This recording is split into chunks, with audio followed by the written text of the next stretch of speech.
ESPN needs advertisers, needs the NFL, needs it healthy. Somebody who knows more about football than the average Bear would be former Bear coach Mike Ditka, and he has this to say about what is going on in football right now. I think that you have to be colorblind in this country. You got to look at a person for what he is and what he stands for and how he produces. All of a sudden, it's become a big deal now about oppression.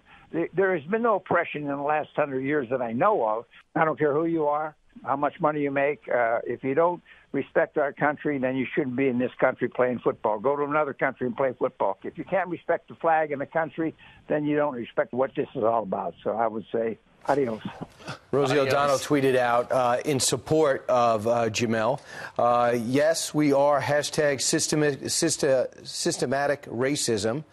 So she is against Donald Trump for a change. And Hillary Clinton supports. What's good? What up? It's your boy Sam Ant here with viral hip-hop news. Do me a favor, family, before we get started with the content. Y'all know what to do. Go up top and hit that like button.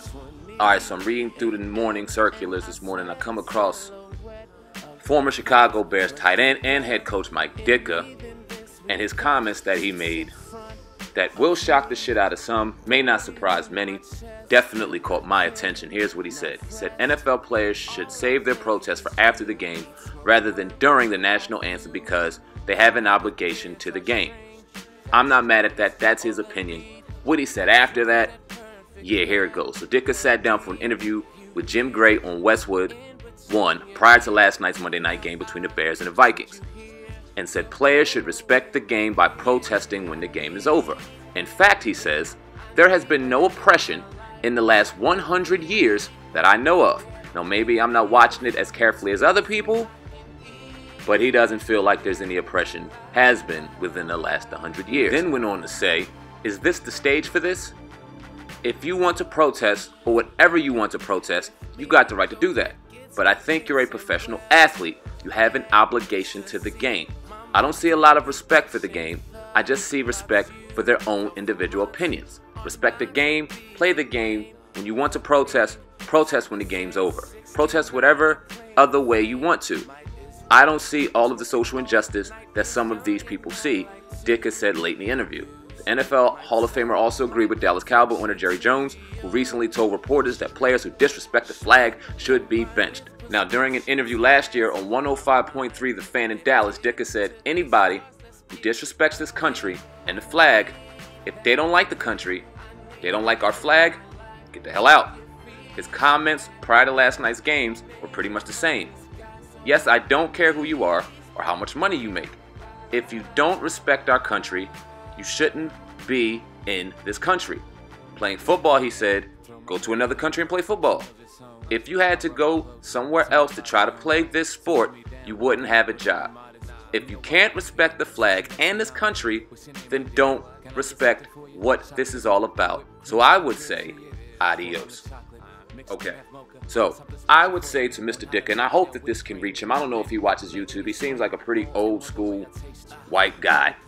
So like I said, this really doesn't surprise me in saying these things, but how ignorant and retarded can you be to have the audacity to say you don't think that there's been oppression within the last 100 years? So, okay, so you started ball, NFL, in 1961. 1961, right in the heart of the civil rights movement. Blacks weren't allowed to use the same bathrooms, weren't allowed to drink out the same water fountains, weren't allowed the same human privileges as whites during a real prominent time in America. Okay, you played professional football. You were a grown-ass man receiving grown-ass money in 1961 during the heart of the civil rights movement. Okay, so we go back 100 years, that's 1917. So since 1917, there hasn't been oppression in this country, according to you. Now, as blasphemous as that may sound, this may be the sentiment shared by a lot of old white males. It just is what it is. But do you not remember Muhammad Ali? Do you not remember Malcolm X? Do you not remember Eldridge Cleaver? Do you not remember the entire civil rights movement? Do you not remember Freddie Gray?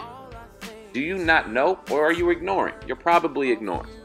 You probably are. See, this whole anthem thing, and I try to keep my opinions to myself. I try on this platform to be as objective as I can and allow my loyal subscribers and commenters to go in on their opinion, because I love the engagement. I love the debate.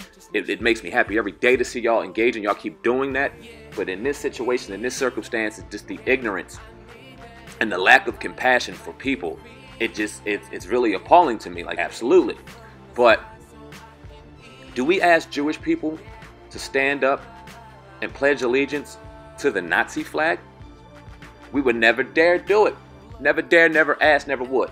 But when it comes to this country, we have a sense of just bravado and bullyism that we fail to ignore the fact that the person who wrote the national anthem, Francis Scott Key, was not keen and did not write that for people of color.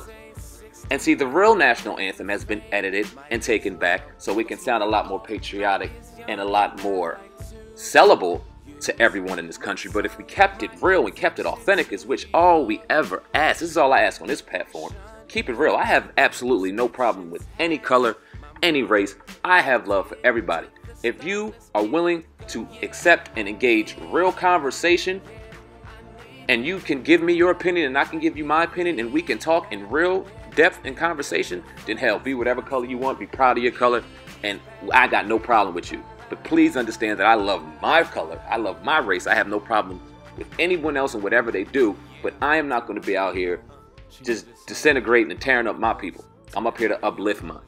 You understand what I'm saying? So healthy debate and healthy conversation is good, but when you have these people out here with ignorance and a lack of compassion and a lack of ability to try to learn something, they just go on what the fuck they've heard. If the sky is green, it's green, and no matter what anyone else tries to tell them or any kind of factual proof to prove otherwise, they don't want to fucking hear it. And that's what needs to stop. You got men out here like Mike Ditka who can throw words out here like that, and people use it and read it as gospel. And that's fucking nonsense. No oppression over the last 100 years. Dude, what rock did you fucking climb out of?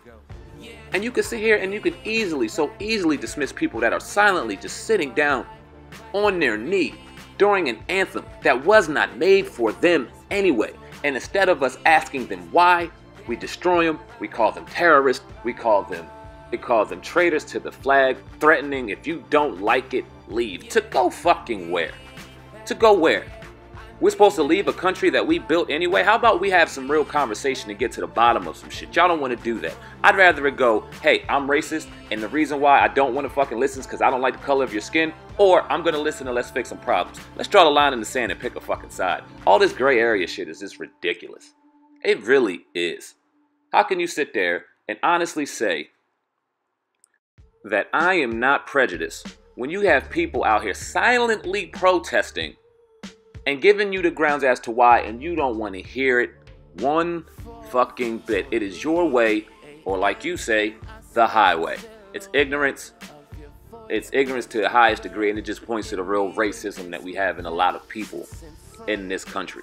This debate needs to go on. People leave a comment in the comment section. Let me know what y'all think of Mike Ditka's words, as well as anything else y'all want to talk to related to this topic. Please get busy in that comment section. I love it. Engage, engage, engage. Let's have a debate.